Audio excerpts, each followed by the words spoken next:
Here. Welcome. We're here. We were debating who should do the intro.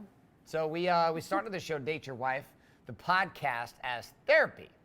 It was our way of being able to show you guys real time what was happening in our lives, both our students inside of Wake Up Warrior. I don't think we started as therapy. I think it turned into therapy. Well, I don't know.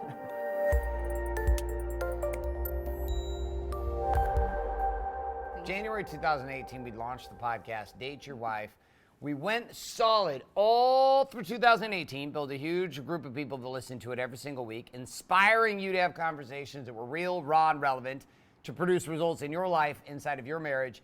And then we went into 2019. Danielle got pregnant. We still did it, clear up until only halfway through. No, halfway through. I remember doing a podcast like right after I had her, and I was like, it was rough, guys. I made it. Did we? Yes, I remember. Either way, we quit. Our commitment, when her belly got bigger and the baby got bigger, it just went down. I think we had been doing it solid for a couple years, and I'm like, I was a little overwhelmed with the baby and everything going on, and I'm like, where are we going with this? Are we pitching something? Are we promoting something? Are we just adding value? Like, either way, I need to know what we're doing with this. And we kind of it became something that was like really fun to something that was a little bit stressful. And I was like, I need to put a pause on it. And then we had a lot of people asking us, people saying, even just inside of our communities and inside of our tribes, like saying, hey, can you guys bring back the podcast? And then we just recently made We've been talking about bringing it back for 3 months. But we tell them where we're at. Right now, we are currently in our new castle. And it's exactly what it is. It's a wee castle. Explain to what we mean by wee castle. Well, that's kind of when I felt like I wanted to bring back the podcast, and I'm like, Garrett, should we bring back the podcast? I feel like we're making a pretty major leap inside of our lives. We've had a lot of major leaps. Lots. But I felt like this one was the first time that it was like both of our efforts have come to fruition, and we purchased this amazing, it's not even a house, it's a castle.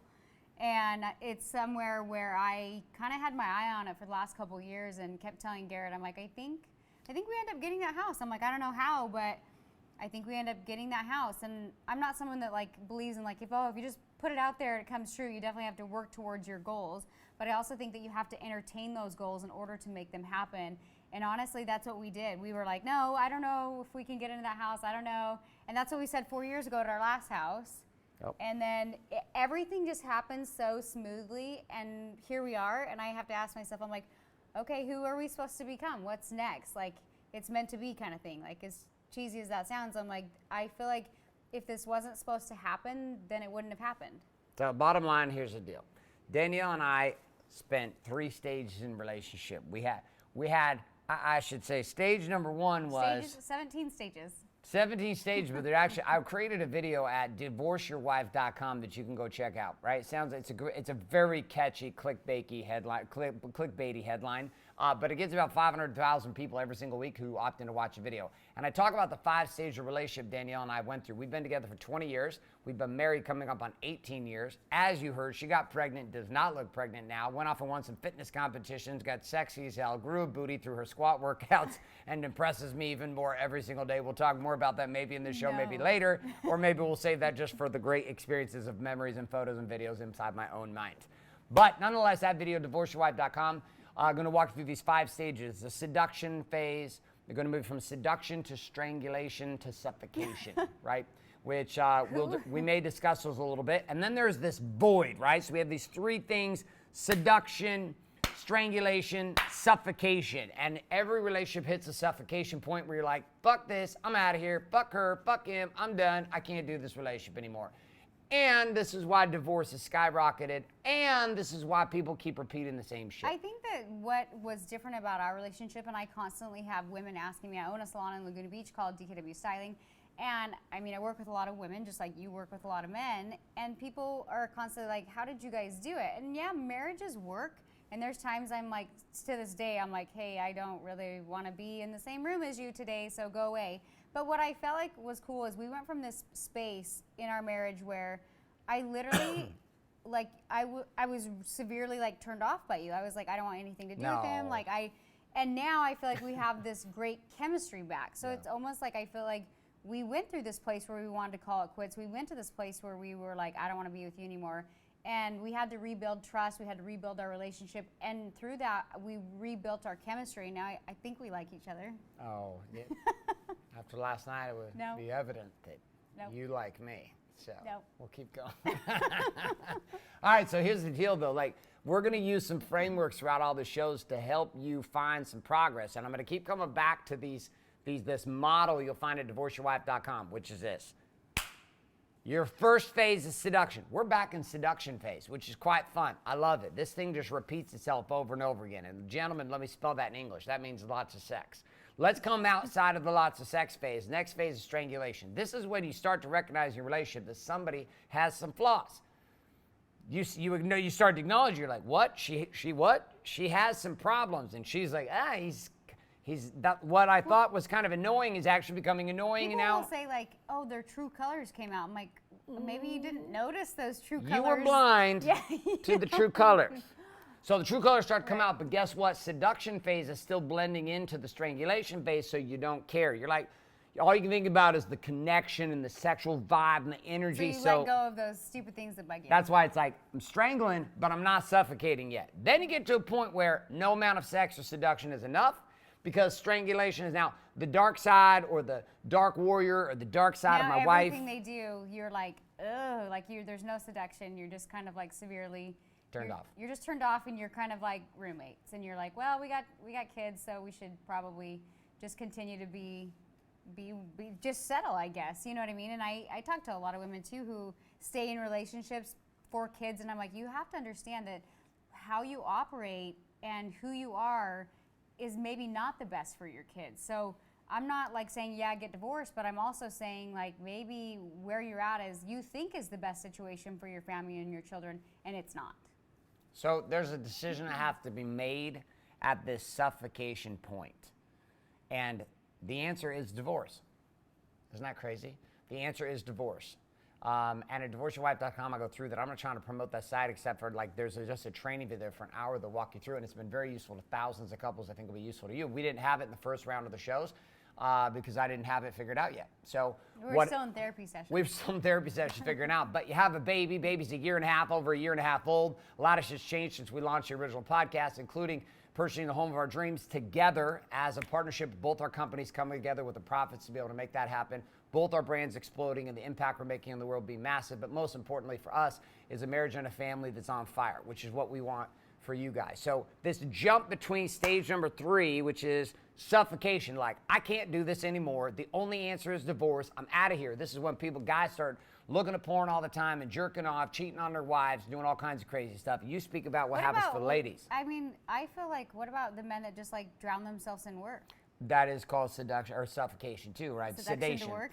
No, like you will. Like, so you'll start doing whatever. You just work all the time. Mm-hmm. You'll ignore your wife. You'll hope. You'll pray. You'll scroll the Instagram and look at all the asses because there's plenty of them. And you'll do all this stuff like to distract. You might even be a great church guy, right? You're a good church guy. And is it because for men, are they uncomfortable like being with their wives? Or no, they're stuck. They're in this. No, see, here's the deal though. Even when guys are in this like suffocation phase, they want to get laid. Be like you're a workaholic. I'm not a workaholic, but I work a lot. Mm-hmm.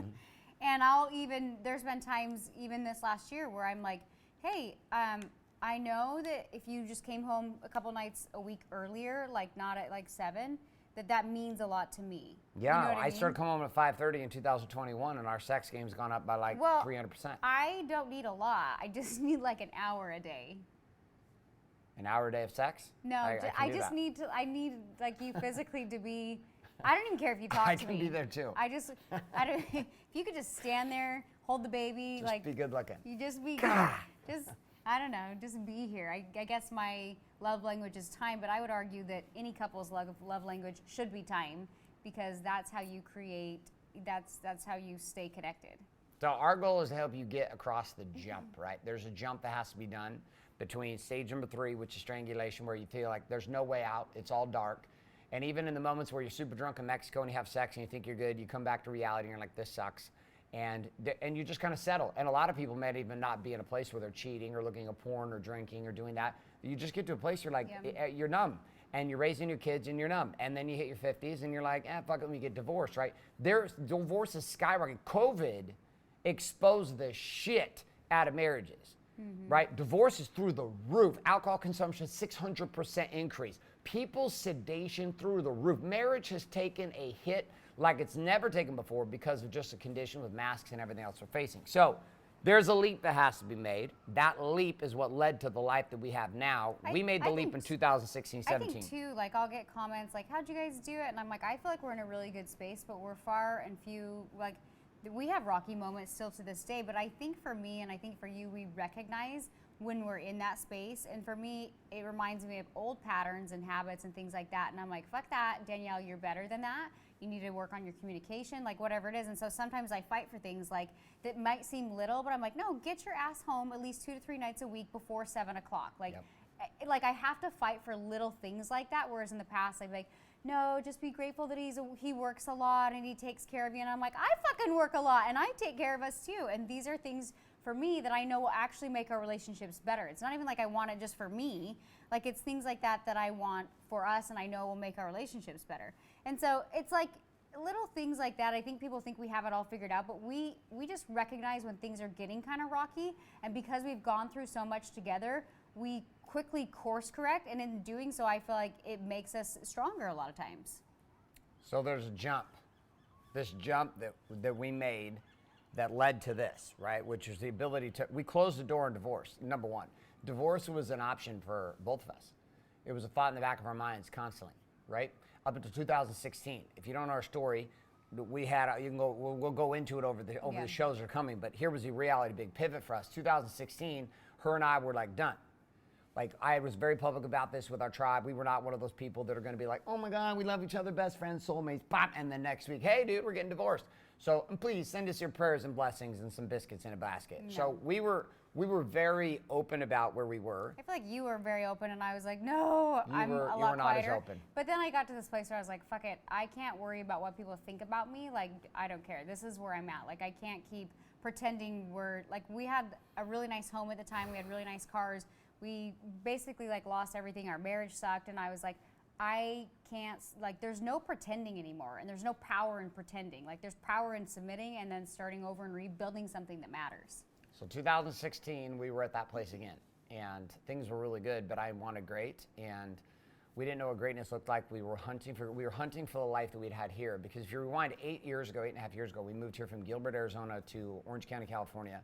We moved into a place called the Dare Ranch, and right here above our home is right now, in the estates where we're at on the beach, the last coastal property in Orange County is right here in the place where we live. And we came to this place 8 years ago with our girls, 8 years. So Ruby would have been like maybe 2. I think she's like 2.5. Almost 2. And then Bailey was like, would have been 6 years old. 6.5. So, and we're standing at this walkway up above in the parking lot at Strands Beach above where our house is. And we're looking down and it's just green lots. And we just started asking questions at that time 8 years ago. We're like, well, man, like, who do we have to become to pull that off? I looked at it like, holy shit, like, who lives there? They must be awesome. And then I immediately was like, how do I get there? Like, it wasn't like I was like, oh, that'll never be me. It's not possible. I acknowledged, like, that's amazing. But then I was like, I want that. How do I get there? And so that's how we've always, like, gone about life, though. We've always been like, ooh, that's scary, but not like, I don't believe in myself enough to think I can get there. You know what I mean? And I think that mentality has really is why we are where we're at as both individuals, as a couple, and in our businesses as well, because we're like, okay, what's next? Like, we crave that growth, and we see things that might seem too far out of the reach, and it's like, cool, there's my target, there's my goal, and let's go get it. So this question became the question 8 years ago, which was, who do we have to become? And for 8 straight years, and I calculated out, it was 56,000 hours. 56,000 hours, myself and Danielle combined together, have obsessed about the outcome that we have right now in our lives. Our marriages, our children, our family life, my son back in our life. 8 years ago, my son was estranged in our relationship. Me and Danielle were not connected to him. My son right now is taking care of the baby. Right now. Like Parker's here, he's on 22 in a month or so, and he's taking care of the baby. It's 1.5 years inside of our house. Like he was not part of our lives. Right. He would not be part of our lives without crazy. Danielle. I talked to your ex-wife into moving here too. They live in Canada. She calls me today. She goes, I bought a house. I'm like, you bought a house? She's like, yeah, it's like 15 minutes from you guys. I was like, all right. So now I feel like there's this whole other chapter because, like, as crazy as that sounds, I really like his ex-wife. They weren't married that long. And Garrett and I feel like I'm like your first wife because we've been married and together so long. Like Yeah. you guys are only married long enough just to have Parker. We were together long enough to have baby. And she's funny. Like we talk and connect and that kind of thing. And I almost am like, when she told me she was moving, I was like, cool. Like, because I always felt like I wanted to be here for Parker, and but I didn't necessarily. I felt like his mom, but I didn't. You know what I mean? He was like 3 when we got married, so I'm always like, hey buddy. And now he's like 21. I'm like, hey buddy. And I'm like, you're a huge adult man. And I think it'll be cool to have like her down here too, and it's like another part of the chapter. She's amazing. Her and Larry are amazing. We've had. I feel like our story's a pretty good one. Pretty and intense. Our goal with this podcast is to help individuals, to help couples, and share our story and share what we learn throughout the process. And hopefully you guys get a ton of value out of it. So there's this gap. I'm going to talk about it on every single episode. I'm going to talk about the gap and the jump you're going to have to make, and you're going to need to assess where you're at in your relationship, right? If you're brand new and you're dating, you're watching this, you're in the seduction phase, and you're like, and I love meeting people who've been together for like a year and a half, and they don't have any kids and no dogs and no bunny rabbits. Fuck the bunny rabbits, never buying a bunny again. We keep getting rid of these damn bunnies. Here's the deal. You're going to be in there, and you're not going to listen. I'm going to be like, hey, listen, just so you know, we just had this happen on a date night with a couple of friends of ours. We were at dinner with them here a while back. They've been dating for like a year, and I was trying to get through this guy. I was like, I need you to understand, bro, you are in stage 1. He's like, no, we're gonna have sex forever. And I was like, I'm sure you will have sex forever. I was like, but this phase comes to an end, my friend. It doesn't matter how beautiful she is or how amazing you are. It comes to an end. There's a point where things start to shift. Right. And annoying shit happens. Not everybody's not sexy all the time to each other. Right. Even today, there are times, it's hard. Half time, I see her, I can't really think about it tonight, except for when she's being like kind of a bitch you're and in the she's infatuation. naggy a little bit. You're in the infatuation phase. I'm back in seduction at another level. So now she walks in, I'm like, oh my God, he's so high. I'm Rip like, your clothes off right am now. like, I own you. Like. She literally said to me last week or 2 weeks ago, we get done having sex. You can't even say mad at me anymore. Yeah, it's kind of fun. When you sit naked on my keyboard, I don't have a choice. So it's like you activate the deep penis in me. I can't used to be control like, anything. you used to like have a little more control. Now he's like. Well, listen, a few weeks ago, this is completely off topic. A few weeks ago, we get done having sex, and Danielle goes, I conquered you. I did not Now, say that. she did. She said, I conquered you. I think I said I own you. No, you said I conquered you. I think you said you conquered me. No, I said you looked at me I must have had a cocktail. on top of me, you clawed my chest, and you said, I conquered you. Now, to her own credit, we had been going for an hour, and it was an amazing experience, and I was having a great time, and there was I got multiple bowls in the chamber. I'm just gonna put it out there. So here's the deal though. That experience and everything we're at right now, we're at a new level after having jumped the gap. So what's the gap I keep talking about? The jump between suffocation, where the strangulation now it's become suffocation. Now it's like I can't fucking do this anymore. I have to be divorced. This moves in, Danielle said the word submission. You have to jump the gap, divorce the marriage the way you know it as, divorce yourself as the way you see yourself, divorce the game in your family the way it's been. You have to let go. That's why I say divorce is mandatory. I think the biggest thing in submitting or letting go is like for me, and I've shared this on so many other podcasts, I'm like, you have to look at what you want the end result to be, and then you have to reverse engineer and figure out what those steps are in between to get you what you want. There's things that maybe like I don't want to do. Like we might get in a big fight and I might be pissed. And then I'm like, you know what? Who fucking cares? And I kind of like go to you and I'm like, you know what? This doesn't matter. This is stupid. And I do little things like that constantly because I know if I don't, I'm not really winning. I'm not really winning anything. So oftentimes when I kind of come across collisions or whatnot, I'm like, what's a win, Danielle? What's going to be a win for you, your family, your relationship? And it makes me react different to situations. So if you're that man or that woman and you are like you're in that strangulation phase, what do you want? And how do you get there? What is available in the submission phase, which is stage number 4, is you submit to the reality that your partner is human. And you submit to the reality in your own life that you're human. What does this mean? I know I'm an asshole. I know I'm a workaholic. I know I steamroll people. I get it. And I also know on the flip side of that, I'm a badass. The things I can do really well, the things I'm great at, I'm great at. There's a lot of shit I suck at. But the things I'm great at, being a leader, I am a damn good father. I'm an all-in father. People watching a Super Bowl in this house, we'd barely had the house for a week. I'm in the pool with the kids the whole time, right? Didn't even think twice about it. I was like, I'm in the pool with the baby. Baby swimming, I'm in the pool with the baby. But I also know Danielle's a total bitch. And I also know she's fucking brilliant. But she's both. And what's amazing at the submission phase is you stop pretending that you are perfect and your partner is flawed. You start recognizing she's amazing and she's psycho. I'm amazing and I'm a fucking psycho.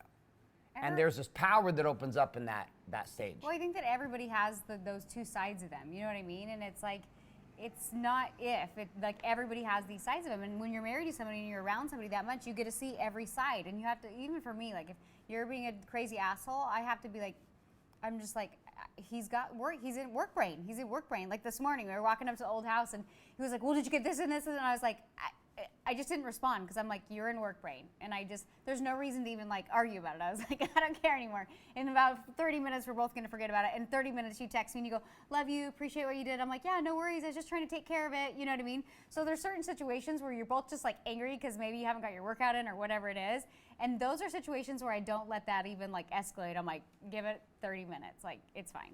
But yeah, I'm excited. I'm excited for the next chapter. You can't conclude the episode. I have to finish the framework. You're still going on that? Listen, okay. I know that there's going to be a lot of you listening. You just like to hear Danielle like randomly talk about stuff and we talk and collide and have a good time. I'm going to keep us in a little bit of a framework. I don't like frames. Well, I know you hate frames, except for then you take all my frames and build an empire with it, so you're welcome. Here's the deal. This last stage, though, submission, we submitted to each other. Here's what was born, though, that was missing from our marriage. In the first three stages, there was love, there was fun, there was hate, there was desire, there was desperation, there was get me the fuck out of here, there was I'm out of here, this is getting divorced. Literally, there was just divorce was an option. When you jump to 4 is the first time you close the door. And when you close the door to divorce and you say, fuck it, we're not getting divorced, we're working on this shit, here's what's born: respect. I think trust. Trust, both. Talk to me about trust. Go. Well, I felt like it was weird. I always felt like when we were in that kind of limbo stage, when we were still like going on dates and talking and communicating and therapy and whatnot, I always felt like you were kind of pushing me away. You're like, maybe you should go. I knew we were in trouble when you're like, maybe we should have an open relationship. I was like, if that's where we're at, like that's not going to work for me and we should probably be done. And I felt like you were kind of pushing me away. Yeah. And I was trying to regain trust from some situations in the past of like, you know, like losing cheating. Everything and cheating. And I was like, fuck, like I'm trying to work on this marriage and you're trying to push me away and I'm trying to rebuild this trust. And then I remember there was finally like several conversations where you're like, I'm not fucking going anywhere. I was like, finally! I'm like, holy shit, I've just been waiting for like we can fight, we can figure this shit out, but I'm not gonna fight for somebody who's on the fence who keeps bringing up divorce. Like either you're fucking in or you're not. And I think that's when we both got to this place where we were kind of in this place where like, I don't like you, but we both knew that we wanted to work it out. And we had enough spark and chemistry and work that had been done on ourselves individually together that we weren't willing to throw away that history and that spark, that little teeny glimpse of connection we still had. Like I don't believe that we were fighting for each other, for our families, for ourselves. Like we're fighting so hard that I think we were both refusing to give up, and through that we finally went all in, and off of that built trust. Respect became the second level of this, which is you started to understand what the other person was going through being married to you. Like Danielle started to understand what it was like to be married to her and could see how she'd painted me into a corner. I started seeing how I'd shown up for her. Mm-hmm. I started having deep thoughts going, fuck man, being married to me, what an exhausting proposition. Like if I was married to me, I'd fucking be pissed at me. If I was married to me, I wouldn't fuck me either. I was like, what the hell? Like, look at you, dude. Look who you are. So there's a radical sense of accountability where both individuals start to recognize we're the problem. Or like, I played a role in this, and I can understand that he played a role, but I played a massive role in this as well. And my role might be a little more quiet than Garrett's, might be a little more passive aggressive, but either way, I played a role in where we're at, and I have to own that, take accountability for that. And then literally, like, I think that's what we both started to do. I was like, oh God, I am a bitch. Like I'm very sweet. I think I'm very giving and very sweet, but I was like, oh man, I'm a little feisty. Okay, I could probably reel that in. A little feisty. I'm a little feisty. Like in this a feisty.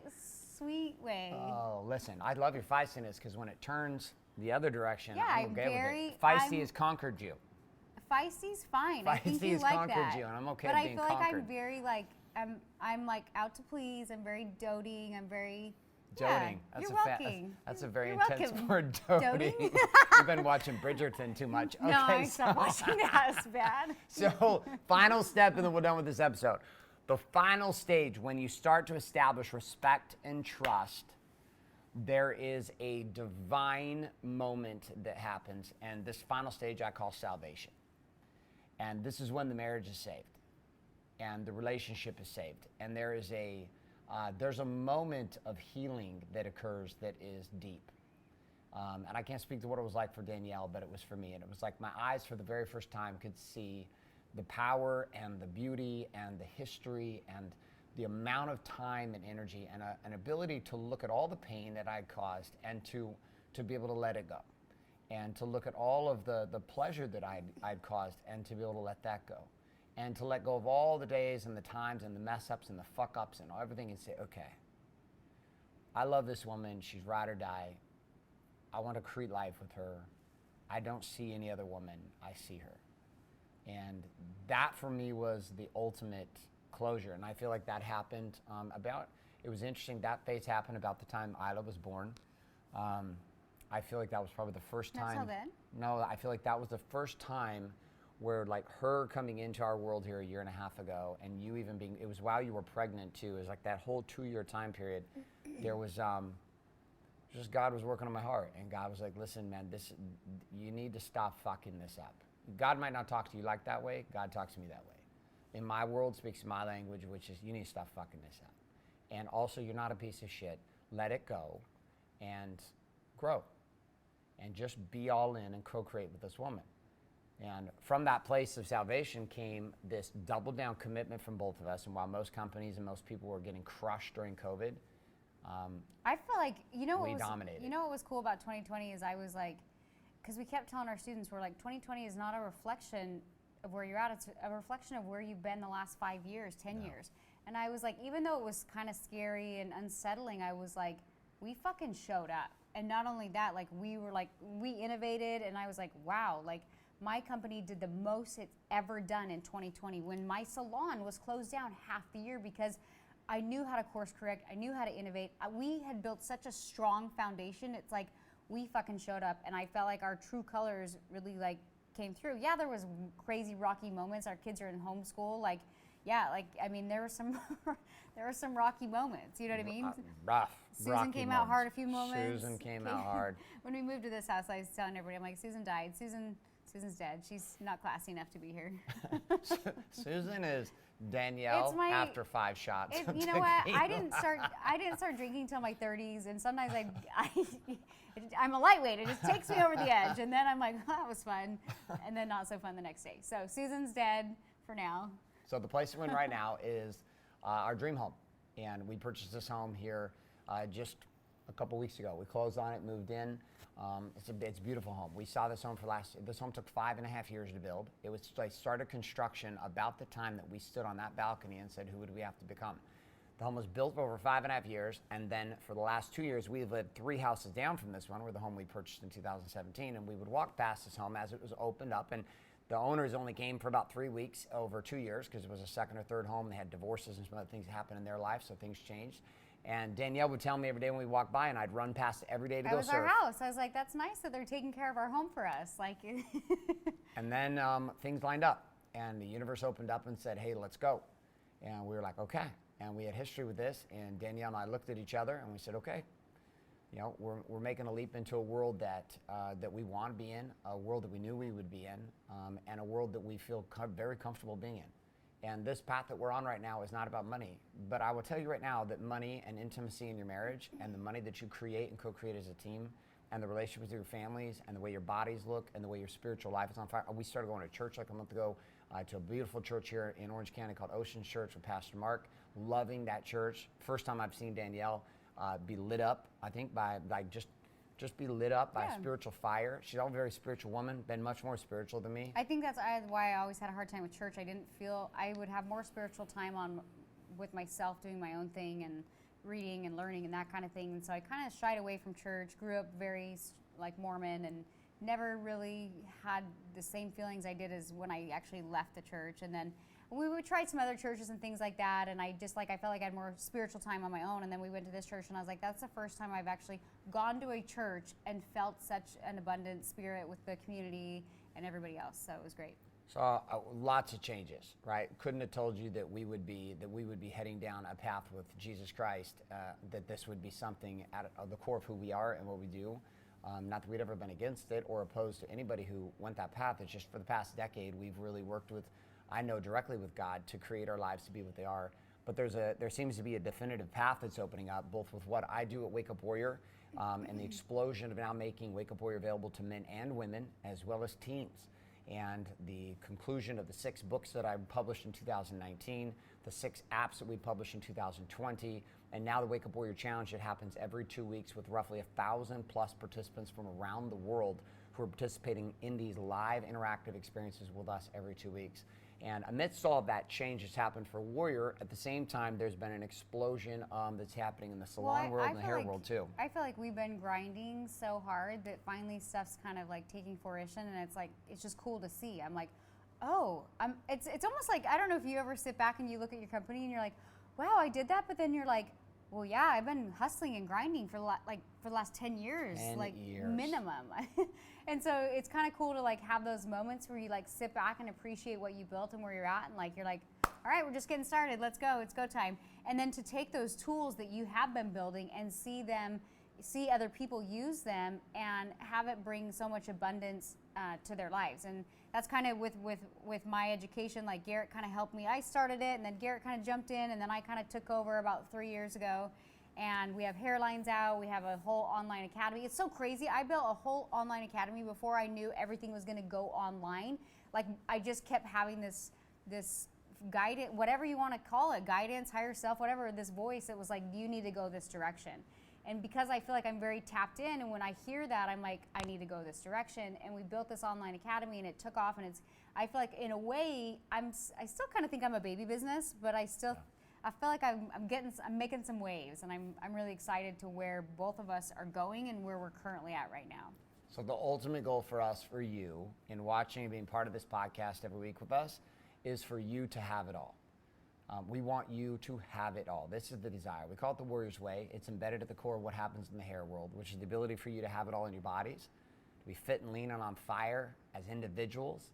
Number 2, to be being, which is your spiritual connection with God and a sense of purpose and connection spiritually with each other and your children, and ultimately God and you. And number 3, inside of your balance, which is you and your wife or husband being on fire sexually, emotionally, spiritually, mentally, in your conversations, and also a bond and deep intimacy and clarity and transparency with your children. And then finally, money. The money and business itself lines itself up. So I'm going to make an invitation to you every single week to join the Wake Up Warrior Challenge. You can do that by going to wakeupwarriorchallenge.com or wakeupwarrior.com. Here inside, that is my agenda. I have a massive fucking agenda with this show, and it is to get you and your wife or husband into the Wake Up Warrior Challenge together. The tools that are in there will set you free. They will give you opportunities to do things that you never could have done without them. But regardless of what you decide in there, I'm excited to have you on the show every week. And Danielle We'll see where it goes. I'm excited to hear people's feedback. I want to know, like, I feel like when we started, I feel like I've grown a lot. I feel like we've grown a lot as individuals and couples. So I'm excited to this next chapter, and I feel like this was a perfect time to rebirth the Date Your Wife podcast. So you guys, stay tuned. We're gonna be in Cancun next week, but we are gonna do we're gonna do a show from Cancun. Do we have a camera? Yeah, All right. Well, sometimes if we don't have a camera, we'll do it from a cell phone. Our goal is to just stay consistent and give you guys value every single week on the Date Your Wife podcast. Where are you going? in the spirit of. I was like, for some reason I thought you were going to pick me up and like toss me in the pool. No, in the spirit of conquering me. I'm not going to go. Welcome to Date Your Wife. All right. We'll see you guys next week. Is that how we're ending it?